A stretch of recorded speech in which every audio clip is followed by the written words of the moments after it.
this is a doable thing in Harts, and I think it's very important that we continue to support them in any way we can to help develop their community center and help the people in the Harts area. I will be, I'm going to be consulting with some of our legal people between now and the next thing I want to mention, but I would like to ask the commission that we have a special session on Thursday, next Thursday would be, is it the 18th? Yes. And to deal with personnel.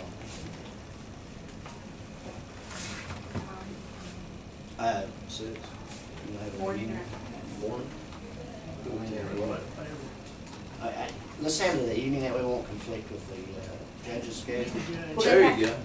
So, Isn't the one on the? but I will call that meeting if it's all right with the other members of the commission to deal with the personnel issue. I don't know that we need to have, I think I can call that without a motion. Yeah, it's not on the agenda, you just call. Okay. That's all I have, Mr. Matthews. Few things. Went to the Lincoln PSD meeting regarding water towards alcohol. Pretty good news for those people. I think from what I understood from the meeting, that Thrasher Engineering and the Lincoln PSD kind of agreed that they were going to go ahead and get started on that project. I know that they're short a few signatures there. I saw like tap fees, but they felt quite comfortable to go ahead and get started. That was the indication at the PSD meeting.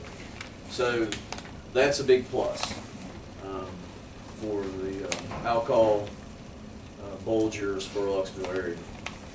Another thing, cell service. Still working on cell service. Looks like it's actually in the hands right now of some network people. What we are just to kind of keep you all abreast of where I'm at on this. All we need is we need a letter of support from either AT&T or Verizon, and what we're going to do with that is, with that letter of support, we're going to use that to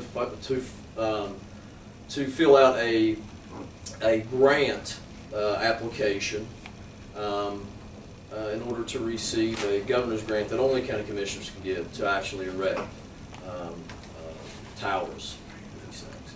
So once we have that, then we're ready to go. And I've been talking with Doc Vance about various sites like at Fez. And I think you mentioned that in the meeting. Yeah, you mentioned that in the meeting at Fez, and we were talking about a site at 14 Mile Mountain, possibly would be a good place.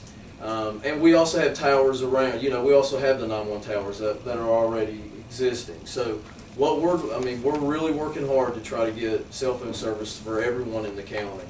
But we have to start somewhere, and then, and I just want to kind of keep you all abreast of what's going on. But right now, we are actually waiting for some paperwork, and once we get that paperwork, I think that we're going to be able to apply. And that's the big, you have to apply or you're not. Another thing, one other thing that I wanted to mention is, I've been getting a lot of good comments from the sheriff's office, from the assessor's office, about the openness to transparency. People can look into the paper, they look at the paper and they say, hey, listen, I can apply for a job. That's very positive. That's transparent, and I think that's what government's about. And that's for me, that's very positive. I like what the leadership Doc Vance has taken with the boards.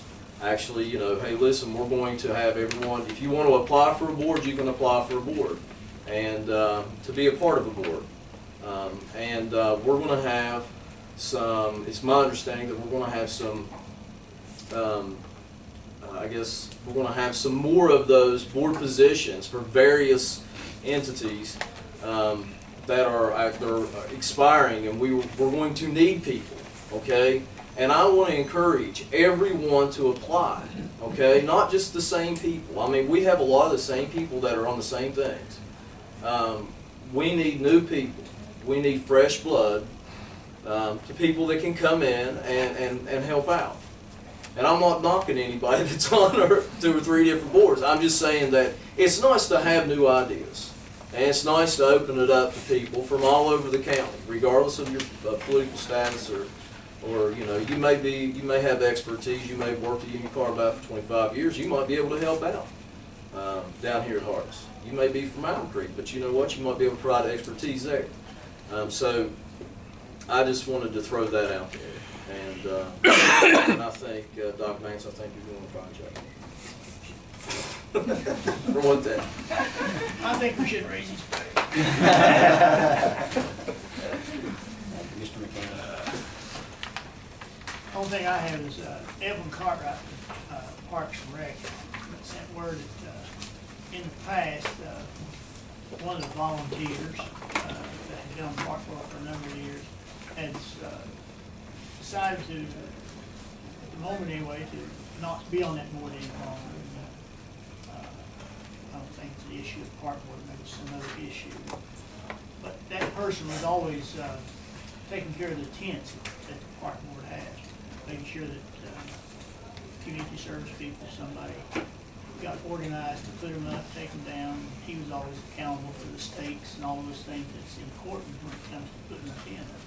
But anyway, she wanted to let the commission know that we need to be thinking about how are we going to manage that. Those tents, and they got one relatively new, they keep them in a enclosed trailer is what they have. They have a trailer.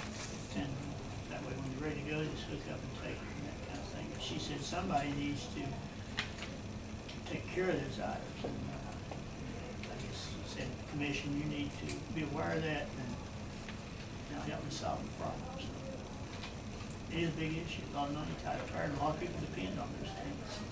Where are they stored right now? I mean, what location? I think that they're 911 in an enclosed trailer. I think. 911. Yeah. I think it's where we park the trailer always. I'm not sure.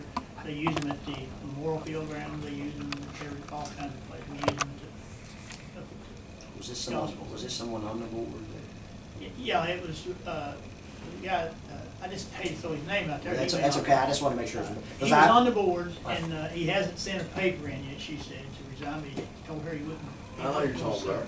I know you're talking about. And he used to work for the sheriff's. Well, the only reason I had that question was if we've got an opening on the Parks and Rec. Well, I think she'll be getting. She hadn't got a letter yet. I asked her. Okay. I think for now, if you want, I mean, as long as it's stored at 911, Joey Birch, he's usually the one that actually will put them up with the Yes. community service. So as long as somebody just, I mean, I think Emmy Jordan takes what I got, making sure things are there. Make sure things don't vanish. Right. They seem to, you know how it is. It's a strong computer. They should. Take the good steaks and leave the bad. That's right. Yeah, that's right. It's hard to get the tent up in the rain when you don't have a good I've tent. been staking my tomatoes. Commissioner Lee, if I could just have a second to update the commission with regarding Senate Bill 541. I've been in contact with Superintendent of Lincoln County Schools, and I've also been in close contact with the State Tax Commission. And right now, state code says that they have to provide us with values for coal, timber, gas, and oil. They're not prepared at this point totally as to how they can get those real values and separate from different classes. So they're kind of working through this. So we're awaiting, we have every part of the formula to determine what the school board will be punished with except those values. I can tell you that at this point it is significant. And I'm hoping within the next week or so that we'll be able to, put a number with, what that penalty is going to be, so we know as to where we need to work. And just moving forward, and the thing that I want the commission to keep in mind is that the State Tax Commission submits their preliminary numbers to the State Board of Education for local boards to determine their budgets for the upcoming year in December. My books close January 31st, and any influence that the commission may have with expediting this process with the State Tax Commission to get our numbers would be very helpful. I'm in contact every day. I'm asking if they've made progress, and they're working on it. It's just they're in a situation as to where they want to make sure when they give us a concrete number, that's what it is. So I'm hoping that the sooner we can figure out where we're at, I think we'll have an idea of how we're going to approach this problem. Would you want to send them a letter or request? I know that that may be a good idea. The board president and Ms. Lucas drafted a letter requesting the 3-year waiver. I haven't heard anything on the 3-year waiver at this point. I suspect, also as I stated previously, the governor got a copy of that letter. Our delegates got a copy of that letter. And I'm hoping that they're taking the time and review the unique circumstances that, that we've inherited. But what I can tell you is that the State Tax Commission has told me that it is going to be significant if things are not moved along from now to January 31st.